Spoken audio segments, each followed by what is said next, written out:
Hello everyone, welcome to learning science.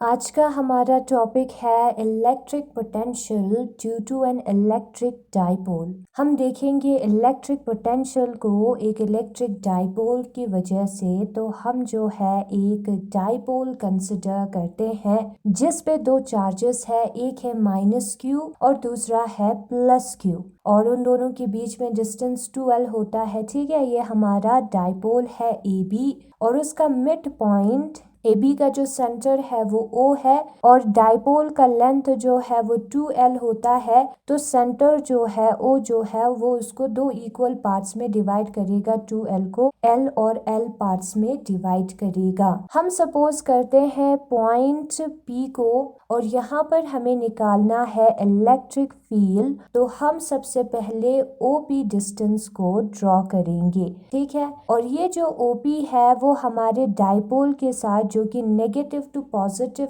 Q के direction में होता है, एंगल थीटा बनाता है। P वेक्टर के साथ OP एंगल थीटा बनाता है। फिर उसके बाद हम BP को भी कनेक्ट करेंगे, ये जो चार्ज का पोजीशन है +q चार्ज का पोजीशन और पॉइंट P, और उसी तरीके से हम AP को भी कनेक्ट करेंगे, ये जो नेगेटिव Q चार्ज का पोजीशन और वो पॉइंट जिस पे हमें इलेक्ट्रिक फील्ड निकालना है उसको हम कनेक्ट करेंगे।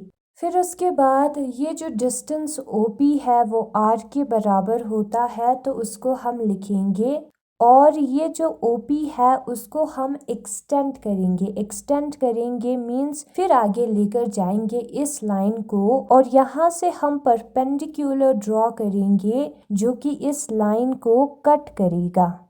ठीक है, ये हमारा D है और ये जो है 90 डिग्री है जिसने हमारे इस OD लाइन को कट किया है। और उसी तरीके से हम ये जो लाइन PO है उस पे परपेंडिकुलर ड्रॉ करेंगे जो कि B की तरफ जाएगा। ठीक है, इसको हम C कंसिडर करते हैं। अब ये जो दो लाइन है उसको कट कर रहा है ये परपेंडिकुलर लाइंस, तो ये जो दो डिस्टेंस है वो इक्वल होगा, इसलिए हमने यहाँ पर परपेंडिकुलर को ड्रॉ किया है। सपोज ये हमारे पास दो लाइन है, उधर अगर हम परपेंडिकुलर ड्रॉ करेंगे तो ये दोनों लाइंस इक्वल होगा, ये दोनों साइड्स इक्वल होगा। यहाँ पर अगर हम परपेंडिकुलर ड्रॉ करेंगे तो ये दोनों साइड्स इक्वल होगा।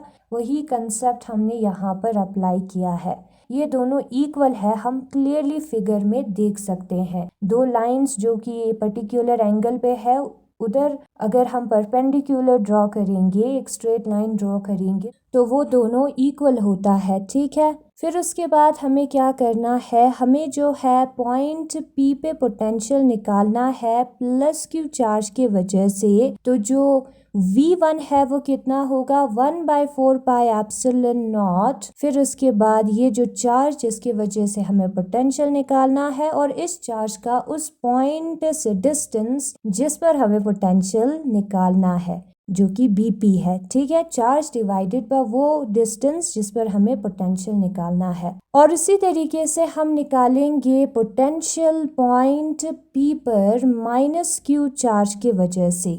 तो हम लिखेंगे potential at P due to -q charge is given by, वो हमारा V2 है और वो कितना होता है 1/4πε0। चार्ज का वैल्यू -q है उसको लिखेंगे और डिस्टेंस इसका AP है उसको हम लिखेंगे। ये पोटेंशियल का फॉर्मूला है। जो टोटल पोटेंशियल होता है P पर डाइपोल की वजह से वो कितना होता है V1 + V2 के बराबर होता है। V1 का वैल्यू हम लिखेंगे जो कि 1/4πε0 Q डिवाइडेड बाय BP होगा, प्लस V2 का वैल्यू लिखेंगे जो कि 1/4πε0 -q डिवाइडेड बाय AP होगा। अब यहाँ पर Q डिवाइडेड बाय 4πε0 जो है वो कॉमन है, तो ब्रैकेट के अंदर 1/BP - 1/AP बचेगा, उसको हम लिखेंगे, ये लाइन और ये लाइन दोनों इक्वल है। हम यहाँ पर क्लियरली फिगर में देख सकते हैं दो लाइन जो कि एंगल बना रहा है, उधर हम एक परपेंडिकुलर ड्रॉ करेंगे तो दोनों इक्वल बन जाएगा। तो हम यहाँ पर वही लिखेंगे,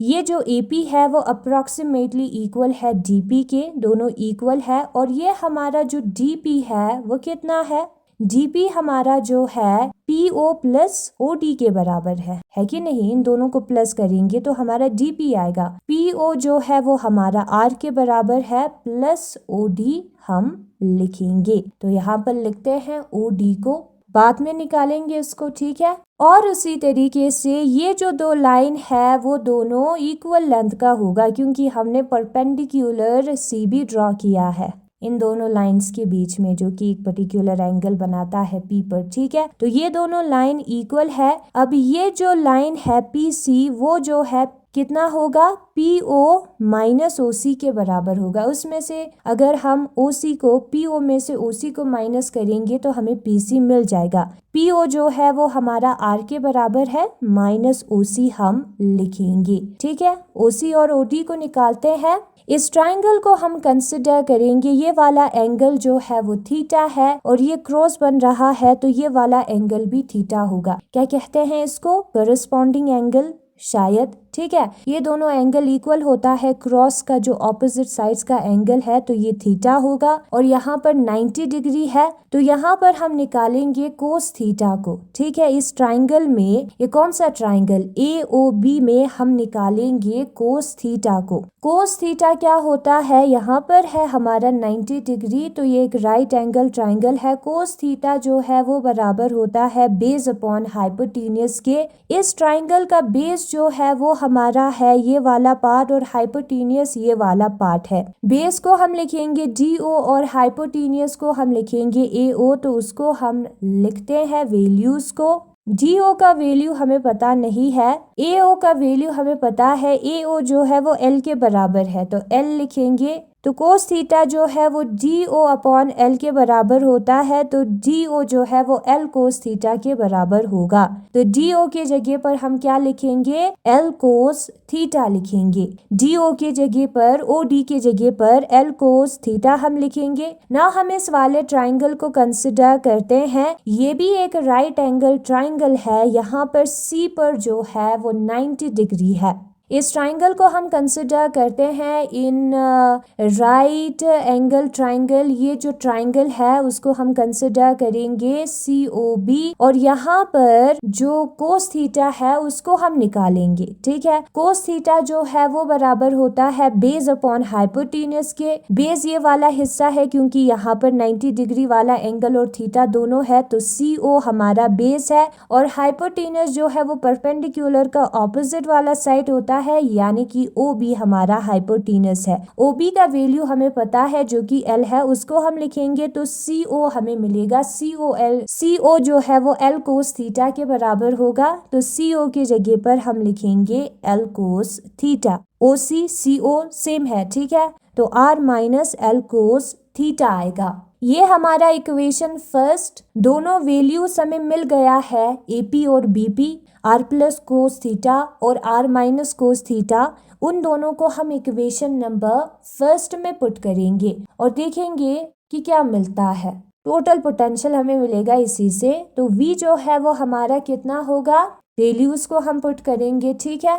V जो है वो बराबर होगा Q divided by 4 pi epsilon not 1 upon BP के जगह पर हम लिखेंगे R minus L cos theta, फिर हम लिखेंगे माइनस को और AP का वैल्यू हम लिखेंगे जो कि बराबर होता है R plus L cos theta, bracket बंद। फिर उसके बाद हम Q divided by 4 pi epsilon not को यूं ही रखेंगे। R plus cos theta into 1 कितना होता है, R plus L cos theta होता है। इसको और इसको इंटू करेंगे तो R minus L cos theta आएगा। इंटू 1 जो है वही टर्म देता है, नीचे के दो जो टर्म्स है उनको इंटू करना होता है। ऐसे हम सॉल्व करते हैं, ठीक है। तो R minus L cos theta into R plus L cos theta, बीच में माइनस या प्लस हो तो ऐसे हम सॉल्व करते हैं। तो कितना आएगा यहाँ पर Q divided by 4 pi epsilon not, फिर हम लिखेंगे R प्लस कोस थीटा को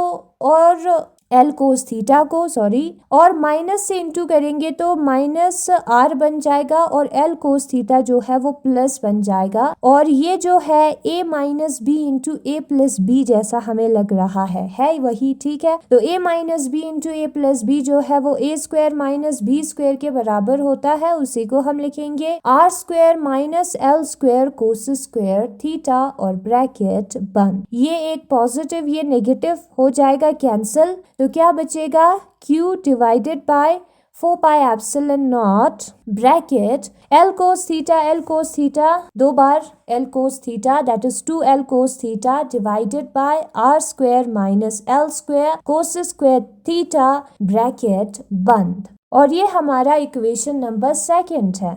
हम सपोज करते हैं ये हमारा L वेक्टर है, डिस्प्लेसमेंट है हमारा, ठीक है, इसलिए इसका डायरेक्शन है डिस्टेंस के साथ, और ये जो है एंगल थीटा बना रहा है एक्स एक्सिस के साथ। तो जिस एक्सिस के साथ वो एंगल थीटा बनाता है उसको अगर हम कंपोनेंट फॉर्म में लिखेंगे तो L कोस थीटा होता है, और जिसके साथ वो एंगल थीटा नहीं बनाता वो होता है L साइन थीटा। ये हमारा L वेक्टर है, ठीक है, और ये थीटा है जिसके साथ क्या है, जिसके साथ एंगल थीटा बनाता है वो L कोस थीटा होता है, तो ये L कोस थीटा होगा। सिर्फ हम मैग्नीट्यूड कंसिडर कर रहे हैं। और ये हमारा L है और जिसके साथ वो एंगल थीटा बनाता है उसका कंपोनेंट क्या होता है, L कोस थीटा होता है। तो ये वाला हमारा L कोस थीटा है, उसका परपेंडिकुलर जो है वो साइन थीटा होगा, ठीक है। नाउ हम सपोज करते हैं कि हमारा पॉइंट P जो है वो बहुत दूर है, तो ये जो पोर्शन है वो बहुत ही छोटा होगा। हम यहाँ पर क्लियरली देख सकते हैं ये डिस्टेंस अगर बहुत ज्यादा हुआ तो ये वाला पोर्शन बहुत ही छोटा होगा, तो इसको हम नेग्लेक्ट कर सकते हैं, इसको हम नहीं कंसिडर करते हैं क्योंकि वो जो है बहुत ही छोटा है एज कम्पेयर टू ये वाला डिस्टेंस, ठीक है। तो इसको हम नहीं मानते हैं इस वाले डिस्टेंस को।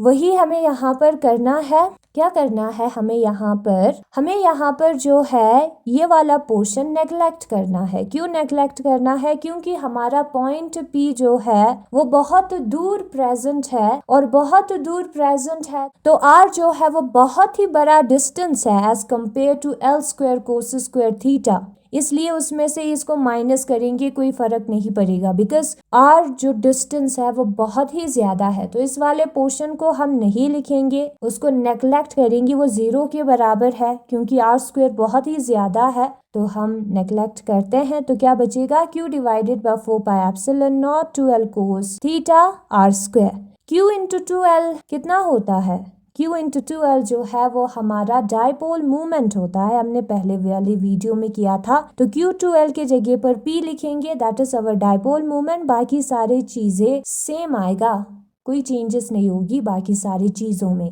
ना हम एक चीज कंसिडर करते हैं, हम सपोज करते हैं कि हमारे पास एक डाइपोल मूवमेंट है और एक यूनिट वेक्टर है R। उन दोनों का अगर हम डॉट प्रोडक्ट करेंगे तो इन दोनों का मैग्नीट्यूड PR और कोस थीटा आएगा। डॉट प्रोडक्ट का फॉर्मूला यही होता है, दो वेक्टर्स का अगर हम इंटू करेंगे तो उसका मैग्नीट्यूड कोस थीटा आता है, और यहाँ पर जो थीटा है वो P और R के बीच में एंगल है, जो कि इस केस में भी है, ठीक है। अब R जो है वो हमारा यूनिट वेक्टर है तो उसका वैल्यू होगा 1, यूनिट का मतलब होता है 1, तो क्या होगा P कोस थीटा होगा। P कोस थीटा जो है वो P vector dot product R unit vector के बराबर आता है, तो P कोस थीटा के जगह पर हम इस वाले वैल्यू को पुट कर सकते हैं। तो P vector dot R unit vector हम लिखेंगे P कोस थीटा के जगह पर, और बाकी सारी चीजें सेम होगी। और यहाँ पर ये जो R केप है वो हमारा यूनिट वेक्टर है। यूनिट वेक्टर मीन्स इसका वैल्यू 1 होता है, मैग्नीट्यूड 1 होता है और इसका कोई डायरेक्शन होगा, ठीक है। तो R unit vector divided by R square जो है वो minus del operator 1 upon R के बराबर होता है, और इसी वैल्यू को हम इस वाले इक्वेशन में पुट करेंगे। R unit vector divided by R square के जगह पर उसके वैल्यू को पुट करेंगे तो कितना आता है, V is equal to -1 upon 4 pi epsilon naught P dot product del, इस वाले वैल्यू को हम पुट करेंगे, और माइनस को हमने आगे लिखा है, यहाँ पर स्क्वायर नहीं है, ठीक है, माइनस को आगे लिखा है। तो ये भी हमारा पोटेंशियल का एक रिलेशन है, एक इक्वेशन है। Electric potential due to an electric dipole हम निकालेंगे। हमारे पास डाइपोल AB है, हम कंसिडर करते हैं एक इलेक्ट्रिक डाइपोल को, जो कि फिगर में दिखाया है। ये हमारा AB डाइपोल है। पोटेंशियल V निकालेंगे पॉइंट P पर, जो कि इस डाइपोल के सेंटर से डिस्टेंस R पर प्रेजेंट है। मिड पॉइंट मतलब कि ये जो दो लाइन है उसका बीच वाला पोजीशन, सेंटर को हम मिड पॉइंट कहते हैं। उससे डिस्टेंस R पर हमारा P है और उधर हमें निकालना है पोटेंशियल को। और वो हमारा जो डाइपोल मूवमेंट है P वेक्टर, जो कि नेगेटिव से पॉजिटिव चार्ज के डायरेक्शन में होता है, उसके साथ एंगल थीटा बनाता है। यहाँ पर हम फिगर में देख सकते हैं एंगल थीटा बना रहा है OP।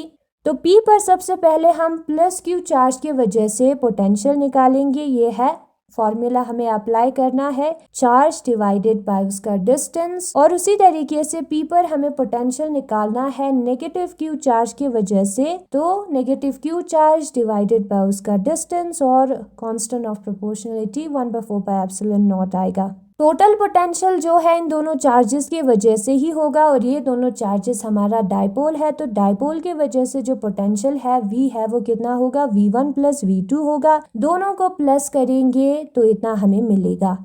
ठीक है, BP का वैल्यू हम निकालेंगे, उसके बाद AP का वैल्यू हम निकालेंगे और दोनों का वैल्यू हम पुट कर देंगे उसमें। और सॉल्व करने के बाद हमें कुछ ऐसा मिलेगा।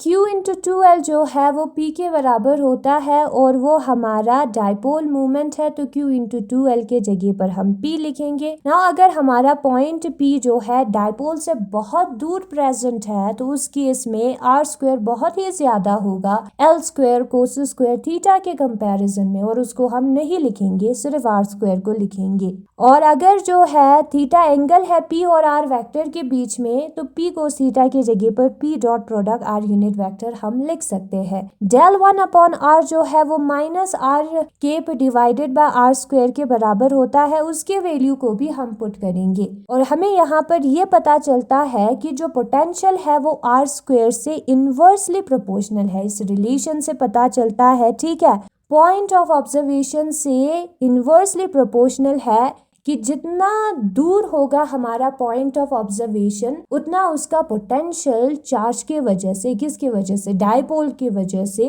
वो कम होगा। जितना दूर जाएंगे उतना उसका असर जो है कम होगा। पोटेंशियल का असर, पोटेंशियल का वैल्यू जो है वो कम होगा।